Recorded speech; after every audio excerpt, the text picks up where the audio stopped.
I was just gonna record it. Okay. I just wanted to. Oh, do you need me to record it back here? Or? No, that's okay.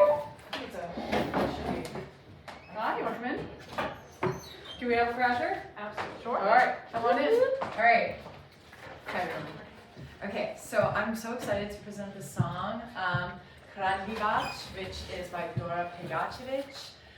It's a Croatian song, which is so exciting because it's not often that I kind of had to do some digging, but I'm really excited.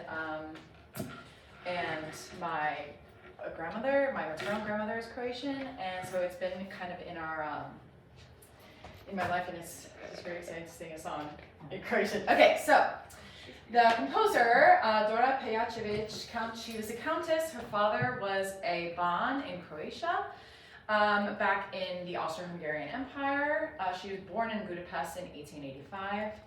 She wrote a lot of concertos, symphonies, and lieder, and she was a violinist and a pianist.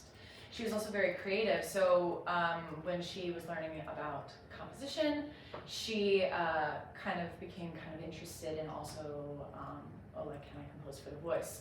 And at the time, writing in Croatian and even speaking in Croatian was not supported at all by the government, and so it's lieder, but there aren't Croatian translations, which is great. So then, as she got older in World War I, she married a soldier and moved to Austria, and a lot of her music kind of changed in that time. It doesn't really reflect in this piece, but like a lot of her piano became more in depth, it became more dense, and her vocal line became more like complex and not as pleasant. And she actually so Schoenberg at the time listened to her music and encouraged her. He was like, oh, this music should be heard in Austria. And so he kind of had a lot of encouragement. And so she was a woman of wealth. As you can see, like a lot of these photos, like it's not often that you'll see a full body shot of someone kind of so casually doing a pose like this. That's like shows that she had a lot of wealth and a lot of access to this kind of stuff. And also she had support from composers at the time, so it was very easy for her to promote her music. In a lieder CD I found, there's not a lot of information about her, but I found a CD and it had a ton of information about her, and a quote from a woman named Kos, translated by J. Bradford Robinson. It says that she added new expressive nuances to European music while never severing connections with her venerable heritage, which I thought was very cool. So, the poet Wilhelmina Wickenburg-Alamasi, I believe I pronounced it correctly. She was Hungarian, and she was also a woman, which I also think that is so cool that it's not only Croatian, it's written and composed by two women. IMDb has like random information about her. She like I think like some of her work is in a movie from 1911, which I'm like, it doesn't even sound right, but like, okay. Anyway, so and she was also born of political status, and she wrote for a lot of journalism, and so, but she wrote the German. It was unclear as to where the Croatian translation came from because I myself did not have it. So then, this is my IPA source. This is my lava. And so that if you're wondering, is that your Baba with Miranda Sings? Yes. And so she was born in Croatia, which was formerly known as Yugoslavia, after the Austro-Hungarian Empire broke off.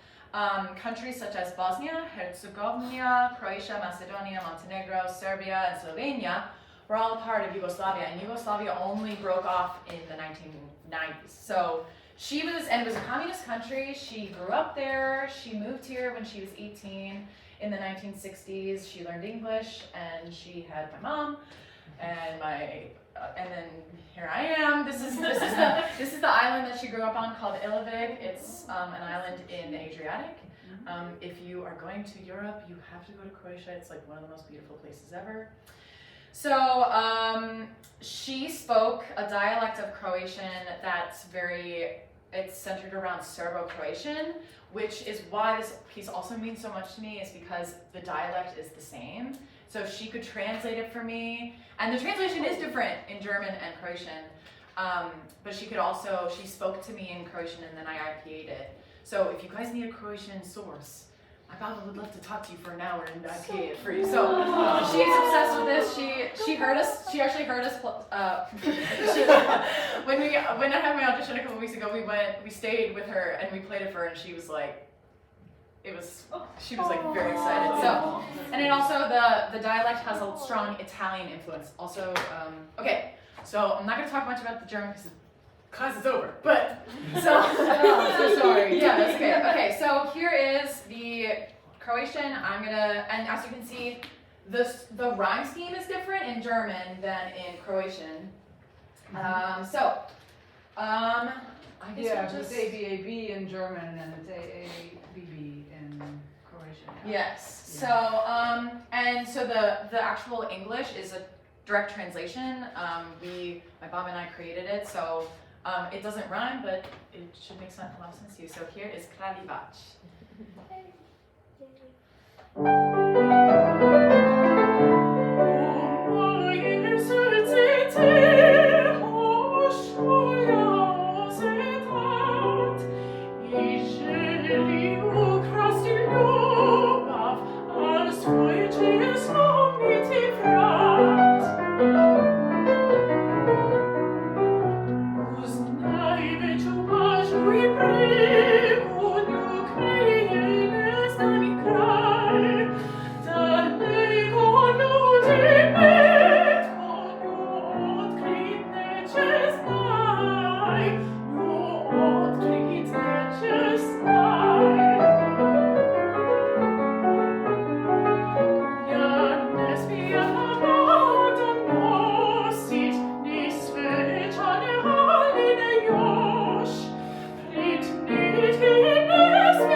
Thursday's class with